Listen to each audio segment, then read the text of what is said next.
Hello, everybody. My name is Benjamin Bloom. This is the Benjamin Bloom Football Show, and I have broken away from my live stream at halftime during the Derby County Leeds United game to address some breaking news. We have a Championship managerial casualty, and it is Danny Cowley who has left Huddersfield Town. To my surprise, it has to be said, but then I don't know what's going on in the background there, and often that is the tell-all to these decisions.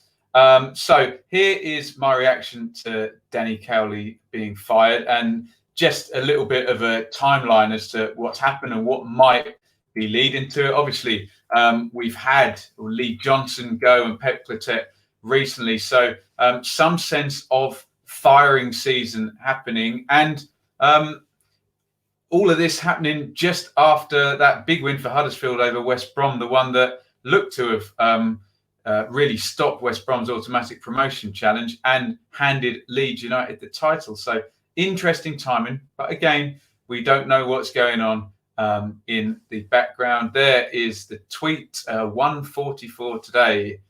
Huddersfield Town has today relieved Danny Cowley of his duties as managers.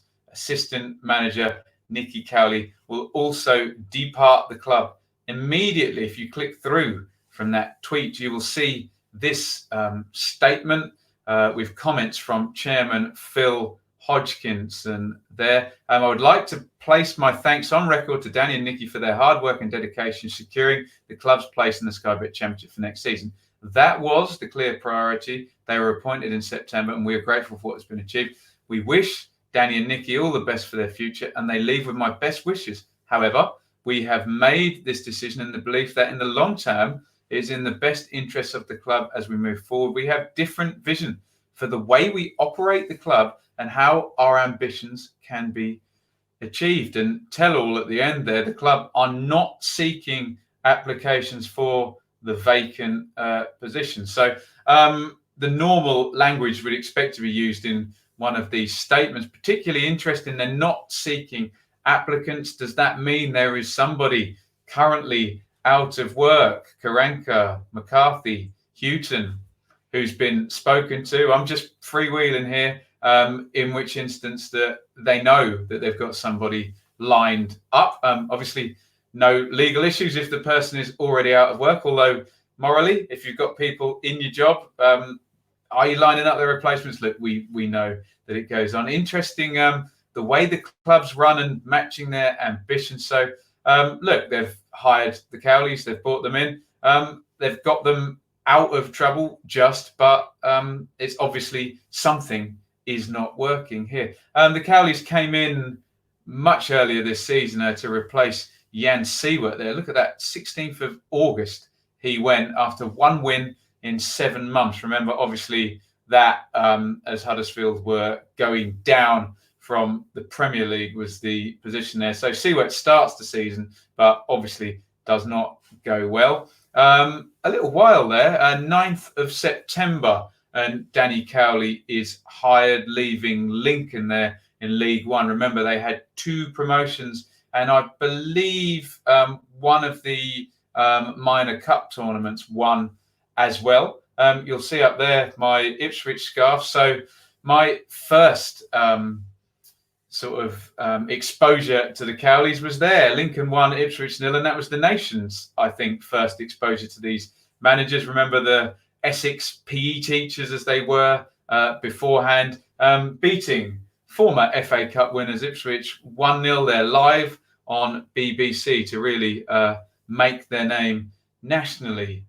Here's what they stepped into there. That is the league table, the day that the Cowleys were appointed. You can see all the way down there in 23rd. Huddersfield, terrible start there. 1 point from 6 games.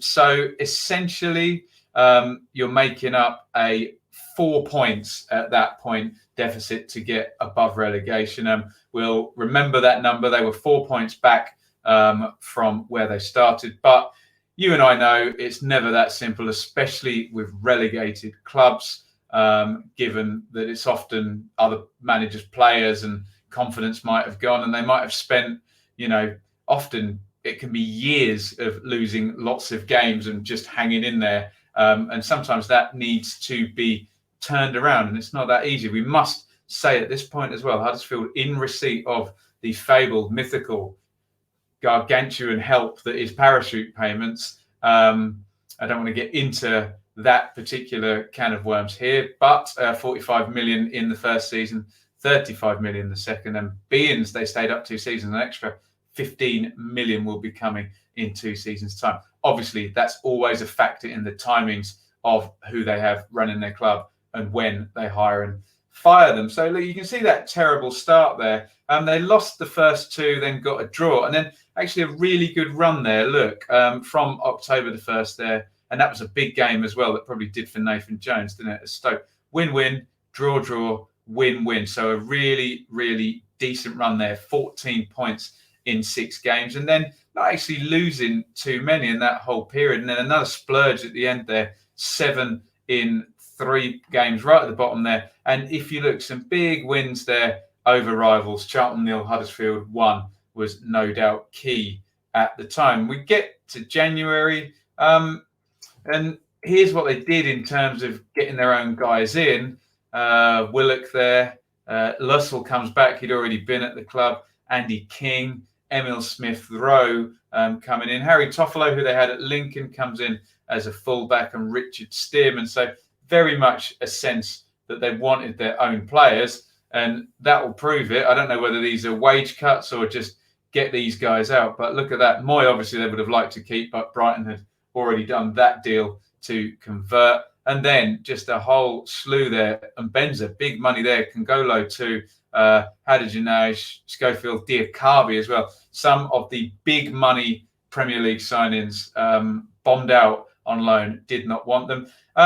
And in the second half of the season, spotty, but you will see a reasonable amount of wins, certainly enough to get you away from the relegation zone, and given that dreadful start there. Big one away at Hull there. You can see another win over Charlton as well. And going to where we come back from lockdown, which is there. The Leeds game is the last one, isn't it?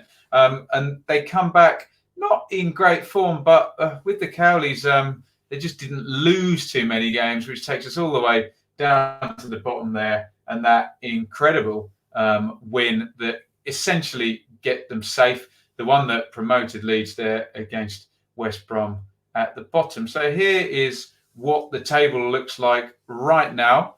So Huddersfield guaranteed safety there in 17th on 51 points. That would have been very different, actually, had Wigan held on there and you had another team on 48 points there.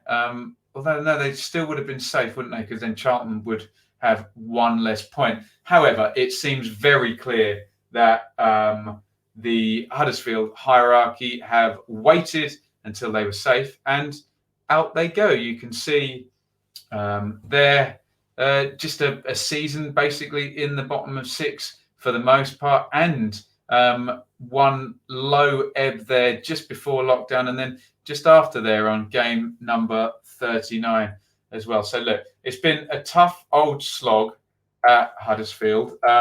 Again, on the basis of it, it looked like they were starting to do a job of clearing out, bringing in their own guys. But we don't know what's going on in the background. There's something that the Cowleys are doing or have done or have asked for that does not match up what they want. We'll go back to that statement there. I'm reading the bottom paragraph. However, we have made a decision and the belief that in the long term it's in the best interest of the club as we move forward. We have a different vision for the way we operate the club and how our ambitions can be achieved. You'd think, being a parachute-funded team who've recently been in the Premier League for 2 years, that would mean a promotion campaign. And for whatever reason, they don't believe they're going to get that under the Cowleys. Again, I'll say for the 3rd or 4th time, we don't know what's going on in the background, whether it's been a discussion about next season's money, whether it was known to the Cowleys that, the higher-ups weren't happy, but they have parted terms. I don't know what length the contract was, but I assume there'll be at least a year or so's payoff there, unless there's some kind of clause on league position and they haven't met expectations in that regard. For the Cowleys next, look, I'm sure they'll get another job. They've come in. We look at that table on arrival, 4 points off after a frankly terrible start. And we look at the final table there, and they are 5 points clear at the point they leave. So if the job was to save them from relegation, they did it. So I think maybe a championship job, certainly a higher up League One job, would be definitely within the realms of achievability for the Cowleys there. In terms of who comes in, we don't know. It's very telling that last bit of the statement. Again, the club are not seeking applications for the vacant position. Does that mean someone who is already out of work, Karanka, Houghton, McCarthy, I'm sure there's other names, is already lined up and will probably be announced very soon, probably the second that the season finishes? Who knows? Let me know what you think in the comments. If you are a Huddersfield fan particularly, what sort of job do you think that the Cowleys did, and who you would like to replace them? And just generally football fans, again, we don't know the ins and the outs, but harshly dealt with. Did they deserve the opportunity to spend the year 2 parachute money and try and push forward, given a whole season? Whichever way, they're not going to get it. Get your comments in. Thank you everybody for watching. As ever, you can support the channel via the super chat feature. You can subscribe on Patreon.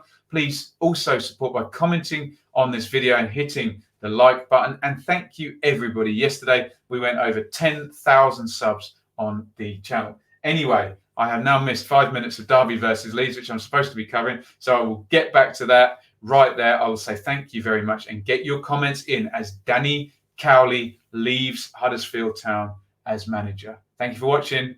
Over and out.